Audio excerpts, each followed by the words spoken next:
Ernesto Alvarado acababa de cumplir los 24 años cuando decidió abandonar su país y cruzar el océano. Vivía en Barcelona. Estaba recién licenciado en Ingeniería de Telecomunicaciones y era un alumno brillante. A lo largo de su carrera no había dejado de oír que en Nueva York se encontraba el futuro de la tecnología y que era la tierra de las oportunidades. Y como su ambición era grande y necesitaba un lugar que le permitiera progresar, no dudó en irse a vivir a la Gran Manzana. Usando una carta de recomendación rubricada por un reputado profesor, enseguida consiguió trabajo en su sector, en una de las más prestigiosas empresas del país, y pocos años después pasó de ser un empleado asalariado a fundar, junto con otros socios, su propia compañía. Pero durante ese tiempo Ernesto Alvarado no solo centró su vida en el trabajo, también conoció a la mujer de sus sueños, Helen Gray. Rubia, de ojos azules, preciosa, elegante, dulce y cariñosa, le robó el corazón en unos segundos. Ernesto se enamoró como jamás pensó que podría enamorarse y, tras un brevísimo noviazgo, en menos de un año se dieron el sí quiero. Fruto de su amor y tras un parto complicado, nació su primer hijo, Víctor Alvarado Gray. El bebé les colmó de felicidad y Ernesto se sintió afortunado en todos los sentidos. Era un empresario que despuntaba, había encontrado a la mujer ideal y había formado una familia. Cuando el niño cumplió un año, Helen le comunicó a su marido su deseo de darle un hermano a Víctor, pero Ernesto se negó en rotundo. No estaba por la labor, ya había tenido problemas en el primer parto y a él le angustiaba mucho pensar que esta vez pudiera perderla, como llegaron a temer los médicos.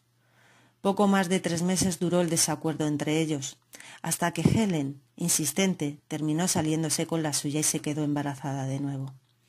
Pero por desgracia, el miedo más profundo de Ernesto se hizo realidad con la llegada al mundo de Samuel, pues su nacimiento le costó la vida a su madre.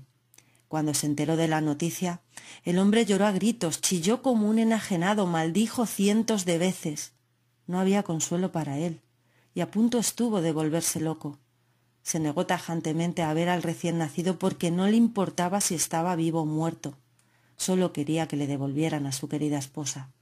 Tras el funeral, devastado emocionalmente, peregrinó como un alma en pena del trabajo a su casa y durante semanas siguió sin ver al pequeño, del que no quería ni oír hablar.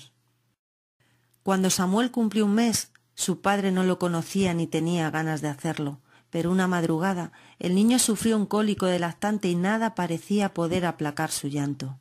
La niñera, que ya no sabía qué hacer para calmarlo, no paraba de mecerlo en sus brazos, yendo de un lado a otro de la alcoba mientras le masajeaba la tripita y le susurraba nanas. Víctor, que por entonces contaba solo 2 años, también se despertó y, asustado, decidió unirse al llanto de Samuel. Filiberto, el hombre a cargo de la casa de los Alvarado, lo que en otros tiempos se denominaba mayordomo, preocupado por aquel llanto a dúo, fuerte y elevado, se levantó enseguida a ver qué ocurría. Fue él quien tomó en brazos a Víctor mientras intentaba oír lo que la niñera, claramente intranquila, le intentaba contar. De repente, Ernesto irrumpió en la habitación como un toro bravo, casi echando humo por las fosas nasales y con ganas de embestir y de llevarse por delante a cualquiera. —¡Haced el favor de callar a ese maldito crío! —chilló como un energúmeno. Víctor cayó de inmediato al oír la voz atronadora y autoritaria de su padre, y Filiberto percibió el miedo en la mirada del pequeño. Samuel, como era natural, siguió llorando, incluso parecía que lo hacía más fuerte. —Señor Alvarado —dijo Filiberto—, igual deberíamos llamar al médico, nunca ha llorado así. —No se va a llamar a nadie, solo quiero que lo hagáis callar —volvió a chillar.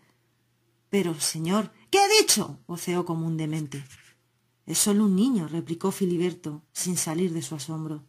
—No —Ernesto Alvarado negó con la cabeza, enfurecido—. Es un asesino. Ha matado a su madre —sentenció, y abandonó la habitación como alma que lleva al diablo. Desde esa noche, el padre de los hermanos dedicó su vida a castigar a Samuel, al que consideraba responsable de la muerte de su esposa, y para conseguirlo se decantó por lo que creía el mayor de los castigos, el agravio comparativo, alabar en todo a Víctor y menospreciar a Samuel. Desde el principio fue más que obvia la diferencia de trato, y ambos hermanos aprendieron a sufrirlo desde su más tierna infancia, desde que tenían uso de razón. Sobre todo Samuel, que siempre veía cómo su padre beneficiaba a su hermano.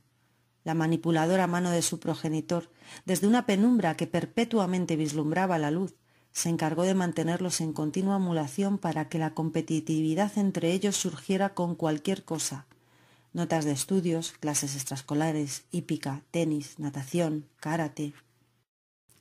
Se enfrentaban incluso por los amigos, por quién tenía más y mejores. Llegaron a hacerlo por el juego más tonto, como si aquella rivalidad fuera lo único que daba sentido a sus vidas, y en consecuencia, a medida que se hacían mayores, su relación se fue complicando hasta volverse realmente tormentosa. Consistía en una sucesión de sentimientos encontrados, amor y odio a partes iguales, pues, como hermanos que eran, se querían, pero aquella excesiva competitividad alentada por su padre los conducía al enfrentamiento y a la disputa una y otra vez.